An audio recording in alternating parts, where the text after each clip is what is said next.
Hi friends. இதுக்கு முன்னாடி ஐரோப்பிய வருகையில போர்ச்சுகீஸ் பத்தியும் டச்சுக்காரர்கள் பத்தி பார்த்தோம். அதுக்கான லிங்க் வந்து டிஸ்கிரிப்ஷன்ல இருக்கு. இன்னைக்கு பார்க்க போறது பிரிட்டிஷ் பத்தி பார்க்க போறோம். 1600 டிசம்பர் 31 அன்னைக்கு இங்கிலாந்து ராணியான எலிசபெத் கிட்ட கிழக்கிந்திய நாடுகளோட வர்த்தகம் செய்யறதுக்கான அனுமதியை ஆங்கில கிழக்கிந்திய கம்பெனி வாங்கியிருக்காங்க. அப்படி அனுமதி வாங்கிட்டு தான் அவங்க இந்தியா வந்திருக்காங்க. அந்த கம்பெனி தான் பிரிட்டிஷ் ஈஸ்ட் இந்தியன் கம்பெனி. அவங்க வந்தப்ப எத்தனை பேர் இருந்தாங்கன்னு பார்த்தோம்னா, அது ஒரு கவர்னர் மற்றும் 24 இயக்குநர்களை கொண்டதுதான் அந்த கம்பெனி. அவங்க வந்தப்ப முதல்ல 1608ல 1600ல சைன் வாங்கியிருக்காங்க. அதுல இருந்து 8 வருஷம் கழிச்சு 1608ல ஜஹாங்கீரோட அவைக்கு வராங்க. யார் வராருன்னு பார்த்தா வில்லியம் ஹாக்கிங்ஸ் அப்படின்றவரை அனுப்பி வைக்கிறாங்க. அவர் வந்து இது மாதிரி பெர்மிஷன் கேட்கிறாரு வியாபாரம் பண்றதுக்கு. ஆனா அப்போதைக்கு அனுமதி மறுத்துட்டாங்க. ஜஹாங்கீர் அவருக்கு அனுமதி கொடுக்கல.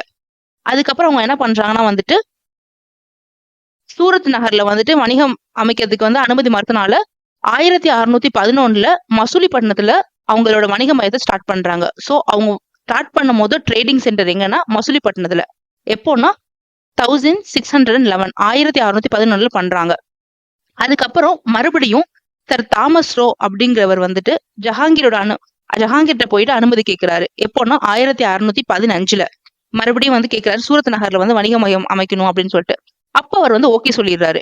வில்லியம் ஹாக்கின்ஸ் கேட்டப்ப மறுத்துட்டாரு. சார் தாமஸ் ரோ சொன்னப்ப ஓகே சொல்லிட்டாரு. 1615ல அவங்க வந்து சூரத் நகர்ல வந்துட்டு ஒரு வணிக மையம் அமைக்கிறாங்க. சோ ஆங்கிலேயரோட முதல் கேபிட்டல் சிட்டி எதுனா சூரத். அவங்க ஃபர்ஸ்ட் ட்ரேடிங் சென்டர் ஆரம்பிச்ச இடம் எதுனா மசூலிப்பட்டினம். அதை ஞாபகம் வச்சுக்கணும். அந்த காலத்துல மசூலிப்பட்டினம் கோல்கொண்டா அரசரோட துறைமுகமா இருந்துச்சு. அடுத்து அவங்க என்ன பண்றாங்கன்னா கரெக்டா 1639ல சந்திரகிரியோட ராஜா ஒருத்தர் இருக்காரு. அவர் பேரு தமர்லா வெங்கடாத்ரி. அவர்கிட்ட சென்னைய வந்துட்டு வாங்குறாங்க. அங்க அவங்க கட்டினதுதான் புனித ஜார்ஜ் கோட்டை. இது முக்கியமான விஷயம் என்னன்னா, கம்பெனி கட்டின முதல் கோட்டை எதுனா புனித ஜார்ஜ் கோட்டை தான். பிரிட்டிஷ் கட்டின முதல் கோட்டை அதுதான். அதே மாதிரி அந்த கோட்டை வந்து கிழக்கு பகுதிகளோட தலைமையிடமா இருந்துச்சு.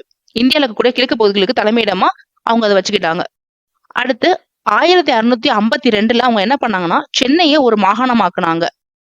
மறுபடியும் அந்த அந்தஸ்து 55ல எடுத்துட்டாங்க. அகைன் 1684ல அந்த அந்தஸ்து வந்துச்சு.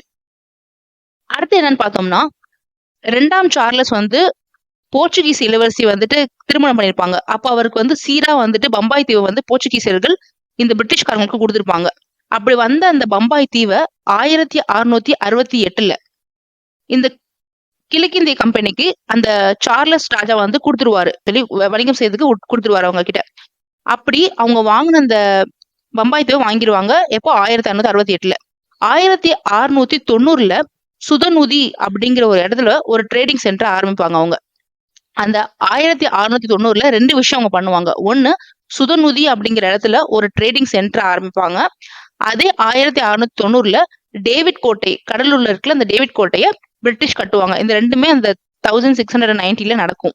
அதுக்கப்புறம் அந்த சுதநுதியில வந்துட்டு ட்ரேடிங் சென்டர் ஆரம்பிச்சாங்களா, அது மட்டும் இல்லாம என்ன பண்ணுவாங்கன்னா 1696ல 1696ல என்ன பண்ணுவாங்கன்னா சுதநுதியில ஒரு கோட்டை கட்டுவாங்க. அந்த கோட்டை வந்துட்டு 1700ல அதுக்கு ஒரு பேர் வைப்பாங்க.